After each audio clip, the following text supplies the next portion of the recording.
भाजपा सरकार में देश के लिए कुर्बान हुआ हमारे शहीद को याद तो किया जाता है, मगर धरातल पर नेताओं को बिल्कुल भी कदर नहीं है। ऐसे एक मामला सामने आया है मथुरा से, जहां देश के लिए लड़े हमारे बुजुर्ग स्वतंत्रता सेनानी के परिवारजनों के सम्मान करने के लिए एक सम्मान समारोह भाजपा कार्यालय पुष्पांजलि में रखा गया। कई दिन पहले बड़े जोरों शोरों से पूरे मथुरा शहर में प्रचार प्रसार किया गया, मगर जब सम्मान समारोह का दिन आया तो बैनर में दिख रहे मुख्य अतिथि सम्मान समारोह में कहीं भी नजर नहीं आए, जिसे देखकर स्वतंत्रता सेनानियों के परिवारजनों के चेहरों पर निराशा नजर आई। आज ये सम्मान समारोह रखा गया है, क्यों और किस लिए रखा गया है? 25-26 जून 1975 को आपातकाल लगाई गई और उस आपातकाल के समय ऐसे लोग थे जिनको बहुत ही कष्ट दिया गया था, और उस आपातकाल में जिन लोगों को बहुत बहुत कष्ट मिले हैं, जिनको जेल में डाल दिया गया, उन जेल में डालने के बाद जब वापस आए तो उनके लिए सम्मान किया गया। उस क्रम में हम हमेशा 25-26 जून को लोक सेनानियों का सम्मान करते हैं। तो ये लोक सेनानियों के सम्मान के लिए ये कार्यक्रम आयोजित किया गया है। भारतीय जनता पार्टी की तरफ से मैं इतना कह सकता हूं कि भारतीय जनता पार्टी ने ये कार्यक्रम बाहर रखने का कोशिश की थी, जिससे कि 1975 के बाद जो पैदा हुए हैं, जन्म लिया है, उन लोगों को हमारे लोक सेनानियों के कुछ अनुभव सुन करके उन्हें पता चल सके कि 1975 में हमारे यहाँ क्या क्या अत्याचार किए गए थे, कितने अत्याचार किए गए थे। जैसे उदाहरण के लिए मैं कहूँ कि ऐसे लोकतंत्र सेनानी थे जो जेल में डाले गए थे, उनके नाखून तक खींच लिए गए।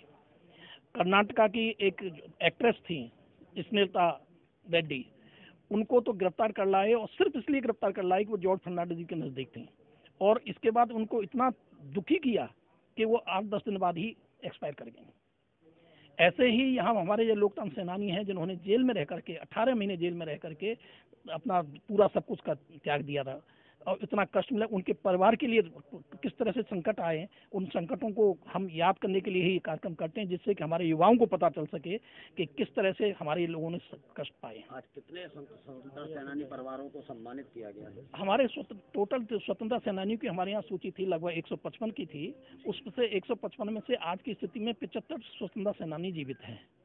तो उन 75 सेनानी को आना था, किसी कारणवश अगर 75 नहीं आए तो उनके परिवार से यहाँ आए हैं, प्रतिनिधित्व कर रहे हैं, तो उन लोगों को यहाँ पर बुलाया गया। भाई साहब, प्रचार प्रसार बड़े जोरों से किया गया, मगर यहाँ देखने को मिला है कि जो मुख्य अतिथि थे वो ही मंच पे विराजमान नहीं है, जो उनको स्वतंत्रता सेनानियों की कोई फिक्र नहीं है कहें तो, क्योंकि उनको मुख्य अतिथि बनाया गया, उनके द्वारा सम्मान होना चाहिए था, मगर यहाँ वो मौजूद नहीं। क्या कहेंगे? मेरे लिए इस पर टिप्पणी करना न्यायोचित नहीं रहेगा, मैं इसके लिए आपसे क्षमा चाहूंगा। इस पर मैं टिप्पणी करना मेरी न्यायोचित नहीं। मैं भारतीय जनता पार्टी का कार्यकर्ता हूं, भारतीय जनता पार्टी की नीतियों का प्रचार प्रसार करने में विश्वास करता हूं, और जो मुख्य अतिथि थे वो भी भारतीय जनता पार्टी के थे, और भारतीय जनता पार्टी के द्वारा ही सम्मान किया जा रहा था। आपकी बात से सहमत हूं। आजाद करने के लिए अपना सहयोग किया, उनके परिवारजनों का सम्मान करना था, मगर ऐसे क्या कारण रहे कि मुख्य अतिथियों के बड़े बड़े होर्डिंग शहर में लगे, मगर मुख्य अतिथियों के पास उन स्वतंत्रता सेनानियों के लिए एक समय नहीं है छोटा सा कि आके उनको एक पटका दे सके, एक सम्मान स्वरूप कोई सम्मान कर सके?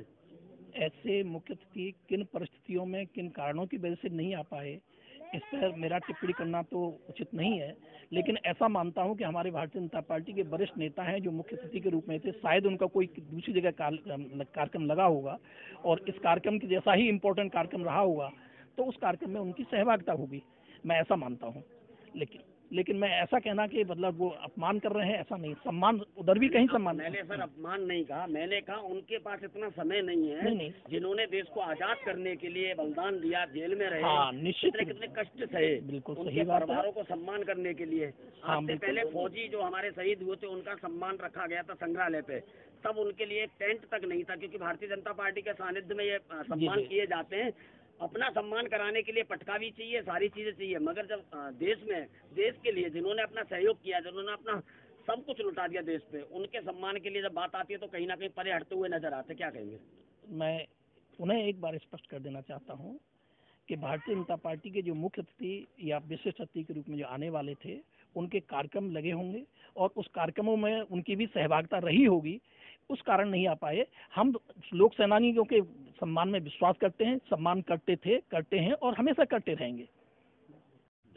भाई साहब, आज ये कार्यक्रम रखा गया वो क्यों और किस लिए रखा गया?